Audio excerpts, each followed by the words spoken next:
Speaker చేశాడు అందుట్టు. అటువంటి మనిషి జొన్నవందనం చెయ్యాలి. ఏమి చేయలే, మూర్ఖుడు, ఏమి తెలియదు, రాజకీయం తెలీదు. అబ్బని అడ్డం పెట్టుకొని డబ్బు సంపాదించాడు కోటాను కోట్లు. వాడికి డబ్బే ముఖ్యం, ప్రజలు లేదు, ప్రజలతో పని లేదు, వాడికి డబ్బే ముఖ్యం. వేదిక ఇచ్చాడు, ఛాలెంజ్ రా, సమాధానం చెప్పు, నేను అడిగేదానికి సమాధానం రమ్మంటే వేదికకి రావట్లేదు, పారిపోతున్నాడు, బయట ఉండి గోల్ చేస్తున్నాడు. రావాలి, అసెంబ్లీకి రాకుండా బయట తిరణాలు చేయటం, గొడవలు చేయటం, ఈ గాలిమండ అడకలు తీసుకొచ్చి తాగబోపించి వాళ్ళని తీసుకొచ్చి ఇది చేపించటం, ఇట్లాంటి పనులు చేస్తున్నాడు. 151 సీటు వచ్చింది ఎమ్మెల్యేగా, ఇక నాదే ప్రభుత్వం, ఇక నాకు తిరగలేదు అన్నాడు. అసెంబ్లీలో ఇంటికి చూపించి నా ఒక్క ఇంటికి కూడా పీకలేరు ఇక్కడ అన్నాడు. మొన్న ఎలక్షన్ ఏమైందండి, బొచ్చు పీకేసి 11 ఇంటికి ఒక ఇంటికి ఆడకి పొరపాటు దిగుపడ్డాయి. ఈసారి ఒక్క ఇంటికి కూడా రాదు, జగన్ కూడా గెలవడు. ఇది గ్యారెంటీనే. పందెం కూడా కాస్తున్నా, ఇప్పుడు పందెం 25 లక్షలు పందెం కాస్తున్నా, ఇప్పుడు కూడా చాలా మంది. జగన్ కూడా రాడు ఈసారి, వచ్చా కాదు, వాడు పిచ్చాడు. వాడి పేరు నత్తిబాబు, ఎప్పుడో పెట్టారు. స్పీకర్ చేశాడు తమ్మినేని సీతారాం.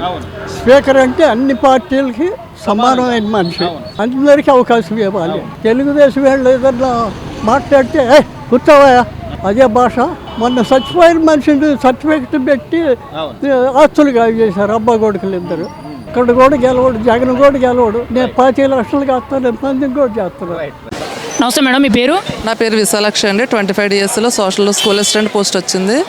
అసలు ఒకప్పుడు బతకలేని వాడు బడిపంతులు అనే స్టేజ్ నుంచి ఈ గవర్నమెంట్ వచ్చిన తర్వాత ఇది ఒక ఆంధ్ర IAS అనేటటువంటి ఒక స్టేజ్లోకి తీసుకెళ్ళింది ఎవరంటే చంద్రబాబు నాయుడు గారు. అవతాకలు జరుగుంటే ట్రాన్స్పరెంట్గా జరిగినాయని చెప్పి కమిషనర్ గారు శశిధర్ గారు కూడా చాలా ప్రూఫ్స్తో నిరూపించారు. అన్ని ప్రూఫ్స్ ఉన్న విషయాన్ని నమ్మకుండా జరగని విషయాన్ని మీరు ఎలా నమ్ముతున్నారు సార్? అసలు ఎలా నమ్ముతారు? మీ దగ్గర ప్రూఫ్స్ ఉన్నాయా? ప్రూఫ్స్ అంటే చూపించమనండి. ఆ ప్రూఫ్స్ లేనప్పుడు మాట్లాడకూడదు. కడుపు మంటతో ఉన్న వాళ్ళు ఎన్నైనా మాట్లాడతారండి. వాళ్ళ దగ్గర ప్రూఫ్స్ అంటే ప్రూఫ్స్ తీసుకుని గవర్నమెంట్ దగ్గరికి వెళ్ళమనండి. మా దగ్గర ప్రూఫ్స్ ఉన్నాయి కాబట్టి మాకు జాబ్ ఇచ్చారు. ఇందులో మా ట్రాన్స్పరెన్సీ కనిపించిన తర్వాత కూడా వాళ్ళు ఎవరో ఏదో అన్నారండో అనేది కరెక్ట్ అయితే కాదు. అమ్మ పెట్టదు అడుక్కు తినని ఇవ్వదని చెప్పి వాళ్ళకి పెట్టడం ఎలాగో చేత కాలేదు. చేతనైనటువంటి క్యాపబుల్ పర్సన్ చేశారు కాబట్టి ఆరోపణలన్నీ చేస్తున్నారు. అందులో నిజాలు అనేవి మాకు తెలుసు, మాకు జాబ్ ఇచ్చినటువంటి గవర్నమెంట్కి తెలుసు. ఏమీ చేతగాని గవర్నమెంట్ వీళ్ళ మీద బురద చల్లాలని చూస్తుంది. దానికి మేము సమాధానం ఈరోజు చెప్తున్నాం. ఇంతటితో చెప్పాం. వాళ్ళకి నెక్స్ట్ టైము ఇప్పుడు 11 సీట్లే వచ్చాయి. నెక్స్ట్ టైం ఆ 11 సీట్లు కూడా రావు. మొత్తం పార్టీ నేలమట్టం అయిపోతుంది. జగన్మోహన్ రెడ్డి గారు అని ఎలా చెప్తారండి? 7 ఇయర్స్ నుంచి డిఎస్సి వేయలేదు. డిఎస్సి అంటే అబ్రివేషన్ తెలియని వ్యక్తి గురించి ఆయన ఎలా చెప్తాం మేము చెప్పేది కూటమి ప్రభుత్వం ఫస్ట్ చంద్రబాబు నాయుడు గారు, లోకేష్ గారు, పవన్ కళ్యాణ్ గారు మా అందరికీ న్యాయం చేశారు. లాంగ్ ప్రిపరేషన్ అనేది చాలా ఇంపార్టెంట్. నోటిఫికేషన్ అయితే ఖచ్చితంగా వేస్తారు. గవర్నమెంట్ మీద నమ్మకం ఉంచండి, అందరూ బాగా ప్రిపేర్ అవ్వండి. నెక్స్ట్ టైం వాళ్ళు కూడా జాబ్ సంపాదిస్తారు. మాది ఓపెన్ కేటగిరీ. ఇప్పుడు నేను వచ్చింది కూడా ఓపెన్ కేటగిరీలోనే జాబ్ కొట్టాను. నాకు మా వెస్ట్ గోదావరిలో 14th ర్యాంక్ వచ్చింది నాకు. యాక్చువల్గా నేను 10 ఇయర్స్ బ్యాక్ రాశాను. తర్వాత మధ్యలో కొన్ని కారణాల వల్ల రాయలేదు. మళ్ళీ నేను ఒక 3 ఇయర్స్ నుంచి ప్రిపరేషన్ స్టార్ట్ చేశాను. ఆ లాంగ్ ప్రిపరేషన్ ఉండడం వల్లే నోటిఫికేషన్ ఇవ్వగానే నేను ఉద్యోగం సంపాదించగలిగాను. నోటిఫికేషన్ ఇచ్చిన తర్వాత ప్రిపేర్ అవుదాం అనుకున్న వాళ్ళు ఎవరికి జాబ్ రాదు. లాంగ్ ప్రిపరేషన్ ఎవరికైతే ఉంటుందో వాళ్ళకి మాత్రం ఉద్యోగం వస్తుంది. తెలుసు కదండి ఎవరు క్యాపబుల్లో తెలుసు కాబట్టి మేము క్యాపబుల్ కాబట్టి మాకు వచ్చింది. నెక్స్ట్ టైం వాళ్ళు క్యాపబుల్ అయితే వాళ్ళు నెక్స్ట్ డిఎస్సీలో నిరూపించుకోమనండి. అందులో ఎవరేం అబ్జెక్షన్ చెప్పరు కదా. చేతకాని వాళ్ళు ఎన్నైనా చెప్తారండి. మేము సిన్సియర్గా వచ్చాం, ట్రాన్స్పరెంట్గా వచ్చాం. డిఎస్సి అంటేనే ట్రాన్స్పరెంట్, డిఎస్సి అంటేనే CNB చంద్రబాబు నాయుడు గారు. మాకు కనిపించిన దేవుడు నమ్ముతాము, కానీ కనిపించే దేవుడు చంద్రబాబు నాయుడు గారు. నా పేరు రమాదేవి అండి. నేను కాళ్ళకూరు ZBS స్కూల్లో SA ఇంగ్లీష్ కింద పనిచేస్తున్నానండి. నాది BCD వర్గానికి చెందుతాను. నేను 2025 డిఎస్సిలో సెలెక్ట్ అయ్యాను. అవకతవకలు జరగడానికి అవకాశమే లేదండి. మొత్తం స్టేట్ మొత్తం వాచ్ చేస్తూనే ఉంది. డిఎస్సి ప్రకటన ఇచ్చిన దగ్గర నుంచి డిఎస్సి నియామకాలు జరిగినంత వరకు ప్రతిదాన్ని ఆన్లైన్లోనే, ప్రతి వాటి డీటెయిల్స్ ఆన్లైన్లోనే ఇచ్చారు.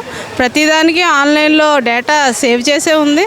మాకు మెరిట్ లిస్ట్ దగ్గర నుంచి, రాస్టర్ దగ్గర నుంచి చాలా ట్రాన్స్పరెంట్గా చేశారు. అందులో అవకతవకలకు అసలు అవకాశమే లేదు. చాలా వరకు మా డిఎస్సిలో చాలా మంచి స్కోర్ కూడా వచ్చింది. హైయెస్ట్ స్కోర్ కూడా వచ్చింది మా డిఎస్సిలో. ఎప్పటి నుంచో ఉపాధ్యాయులుగా ఉద్యోగాలు చేస్తూ, ప్రైవేటు ఇన్స్టిట్యూషన్స్లో ఉద్యోగాలు చేస్తూ మంచి టీచర్స్ ఈసారి చాలా బాగా సెలెక్ట్ అయ్యారు. ఇందులో అవకతవకలకు అవకాశం లేదు. 2018 నుంచి మేము మెగా డిఎస్సి కోసం వెయిట్ చేస్తూనే ఉన్నామండి. అప్పటి నుంచి మాకు రాలేదు. 2018లో టెట్ నేను 120 మార్క్స్తో క్వాలిఫై అయ్యాను. అప్పటి నుంచి డిఎస్సి కోసం చాలా కష్టపడుతున్నామండి. ఇంకా డిఎస్సి నోటిఫికేషన్ వేసిన తర్వాత అయితే ఎప్పుడు తిన్నామో ఎప్పుడు పడుకున్నామో కూడా తెలియకుండా, ఇంట్లో వాళ్ళు తిన్నారో లేదో కూడా తెలియకుండా, వాళ్ళకి వంట చేయడం అన్న పనే మర్చిపోయి ఇంకా వాళ్ళే తిరిగి మాకు సేవలు చేశారు. మేము అంత కష్టపడి చదువుకున్నాం తప్పితే మాకు ఊరికే వచ్చేసిన ఉద్యోగాలు అయితే కావండి. నేను బీసీడీ సామాజిక వర్గానికి చెందుతాను. కేవలం రాజకీయ స్వార్థం కోసం కష్టపడ్డ వాళ్ళని ఇష్టం వచ్చినట్టు మాట్లాడడం అనేది అసలు సమంజసం కాదు. అది వాళ్ళకు కూడా తెలుసు. మరి వాళ్ళు ఎలాంటి పరిస్థితుల్లో ఉండి మాట్లాడుతున్నారు అనేది మనకి అర్థం కావట్లేదు. అయితే ఇది మాత్రం చాలా ట్రాన్స్పరెంట్గా జరిగింది. మేము చాలా క్లియర్గా చెప్తున్నాం. ఇది దగా డిఎస్సి కానే కాదు, mega DSC. We are very clear, very transparent. అందరికీ తెలిసిందే కదండి, ఒక డిఎస్సి కూడా తీయకుండానే మనకి తెలుసు. ఇప్పటివరకు ఒక డిఎస్సి కూడా తీయని వాళ్ళు ఎంతమంది ఉన్నారో మనకు తెలుసు. కేవలం ఏకైక వ్యక్తిగా నిలిచిపోయారు. ఒక్క డిఎస్సి కూడా తీయని ఏకైక వ్యక్తి కింద. మళ్ళీ వాళ్ళు డిఎస్సి గురించి మాట్లాడడం అనేది కరెక్ట్ కాదని నా ఉద్దేశం. వాళ్ళు చాలా ఆలోచించబట్టే కుటుంబం కోసం మంచి ఉద్యోగంలో స్థిరపడాలి అనుకుని బాగా చదువుకొని బాగా కష్టపడ్డ వాళ్ళకి ప్రియారిటీ ఇచ్చారు, మొదటి సంతకం చేశారు. మాకు అనుకున్నట్టుగానే చాలా ట్రాన్స్పరెంట్గా ఎగ్జామ్ పెట్టి ఉద్యోగాలు ఇచ్చారండి. మేము వాటికి అప్రిషియేట్ చేస్తున్నాం. పేపర్ లీకేజ్కి అవకాశం లేదు అన్న విషయం కొంచెం జ్ఞానం ఉన్న వాళ్ళకి అర్థమైపోద్దండి. అదేమి పేపర్ కాదు కదా, ఎక్కడి నుంచో తీసుకొచ్చి మోసుకొచ్చే వైట్ పేపర్ల మీద ఉన్న అక్షరాలు ఏం కాదు. అది డిజిటల్ పేపరు, అది లీక్ అయ్యే అవకాశాలు లేవు. అది వాళ్ళకి తెలియని వాళ్ళు మాట్లాడతారు అంతే. మెగా డిఎస్సి అనేది బాగా కష్టపడి చదివిన వాళ్ళకే వచ్చింది. ఇది చాలా క్లీన్ డిఎస్సి. ఎక్కడా కూడా అవకతవకలు అనేవి జరగలేదండి. పూర్తిగా పారదర్శకంగానే ఇది జరిగింది. మేము టెట్ క్వాలిఫై అయ్యాము, అలాగే డిఎస్సి క్వాలిఫై అయ్యాము, అలాగే సర్టిఫికేట్ వెరిఫికేషన్ కూడా అండి. మాకు మచిలీపట్నంలోనే సర్టిఫికేట్ వెరిఫికేషన్ జరిగింది. అది పొద్దున పూట మేము 7:30కి అట్లా వెళ్తే నైట్ 9 వరకు అక్కడే ఉండి సర్టిఫికేట్ వెరిఫికేషన్ చేయించుకొని అంతా పారదర్శకంగానే జరిగిందని మేము నమ్ముతున్నాం అండి. పూర్తిగా పారదర్శకంగానే జరిగింది. అయితే ఇది ఒక అబద్ధాన్ని 100 సార్లు చెప్తే దాన్ని నమ్మాలి అనే పరిస్థితి వస్తుంటుంది మనకి. అందుకనే ఎవరైతే 2025లో ఉద్యోగం పొందామో డిఎస్సి ద్వారా మేమందరం కూడా ప్రొటెస్ట్ చేయాలనే ఒక బాధ్యతాయుతంగా మేమందరం బయటకు వచ్చి ఇవాళ మేము పూర్తిగా పారదర్శకంగానే ఉద్యోగం పొందామని చెప్పడానికి మేము బయటకు వచ్చామండి. మెగా డిఎస్సి విషయంలో మాకు కూటమి ప్రభుత్వంలోనే మంచి మాట నిలబెట్టుకోవడం జరిగింది. మాకు పోస్టింగ్ కూడా త్వరగా ఇవ్వడం జరిగింది. అంతకుముందు మేము 2014లో టీడీపీ గవర్నమెంటేనండి. అప్పుడు నాకు ఒక 2 మార్కుల్లో పోయింది. తర్వాత 2017 అప్పుడు 2 మార్కుల్లో పోయింది. తర్వాత మనం చూసామండి, ఎక్కడ కూడా మనకి నోటిఫికేషన్స్ రాలేదు. ఎదురు చూసాం. సుమారుగా 8 సంవత్సరాల తర్వాత మళ్ళీ ఇప్పుడు మనకి రావటం నోటిఫికేషన్.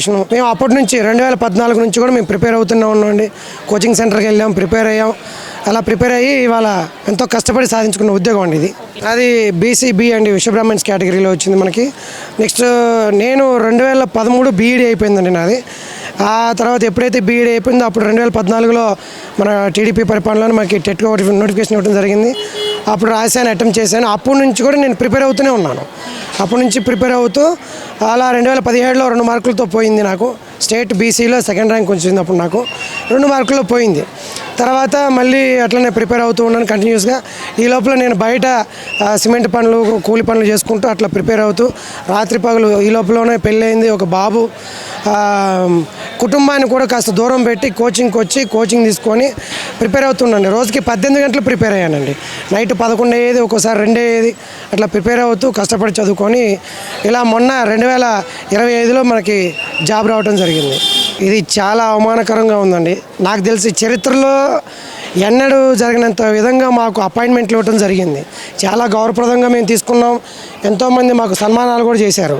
కానీ అదే రకంగా చరిత్రలో ఎవరికి జరిగినంత అవమానం కూడా జరిగింది. మాకు ఇది చాలా బాధాకరంగా ఉందండి. ఇది ఎక్కడికైనా సరే ఇది ఏ ప్రభుత్వ ఉద్యోగం సాధించిన ఏ వ్యక్తికి కూడా జరగకూడదండి ఇలాగా. అంటే కొంతమందికి కొద్దిలో మిస్ అయిన వాళ్ళు ఉన్నారండి. వాళ్ళు కోర్టుకు వెళ్ళటం ద్వారా అట్లా జరిగింది. కానీ ఇక్కడ జరిగింది ఏంటంటే కొంతమంది ఆన్లైన్లో సర్టిఫికేట్లు పెట్టుకోపోవటం వల్ల కొంతమంది సర్టిఫికేట్స్ వెరిఫికేషన్కి అందుకోలేకపోవటం వల్ల కొంతమంది అలా మిస్ అయి ఉండొచ్చేమో. సో వాళ్ళు కోర్టుకు వెళ్ళి ప్రొటెస్ట్ చేయాలని వాళ్ళు భావించుంటారు. మ్యాక్సిమం ఎక్కడా కూడా పారదర్శకంగానే జరిగింది. అన్యాయంగా అయితే ఎక్కడ జరగలేదండి. ఇది తప్పు అండి. పేపర్ లీకేజ్ అనేది ఏ విధంగా జరుగుతుంది? పూర్తిగా పేపర్ అనేది సాఫ్ట్వేర్ కాపీ, అది ఎక్కడ కూడా హార్డ్వేర్ కాపీ రాదు. అది సిస్టంలో కూడా మా పాస్వర్డ్ మేము ఎంట్రీ చేసిన తర్వాతనే పేపర్ అనేది క్వశ్చన్ పేపర్ మాకు కనపడుద్ది. మరి అలాంటిది పేపర్ లీకేజ్ అనేది అవాస్తవం. నేనైతే ఇది నమ్మం. ఇది మేము ప్రొటెస్ట్ చేస్తాం. ఇది తప్పండి. మెగా డిఎస్సి మీద నాది ఒకటే అభిప్రాయం అండి. ఇది పూర్తిగా పారదర్శకతో జరిగిన అపాయింట్మెంట్స్ అండి. ఇవన్నీ కూడా ఎక్కడ కూడా పేపర్ లీకేజ్ అనేది కానివ్వండి, ఎక్కడ పోస్టులు కొనుక్కోవడం అనేది కానీ ఇది పూర్తిగా అవాస్తవం అండి. దీన్ని మేము విధంగా ప్రొటెస్ట్ చేయాలని బయటకు వచ్చి మేము ధైర్యంగా మేము చెప్తున్నాం.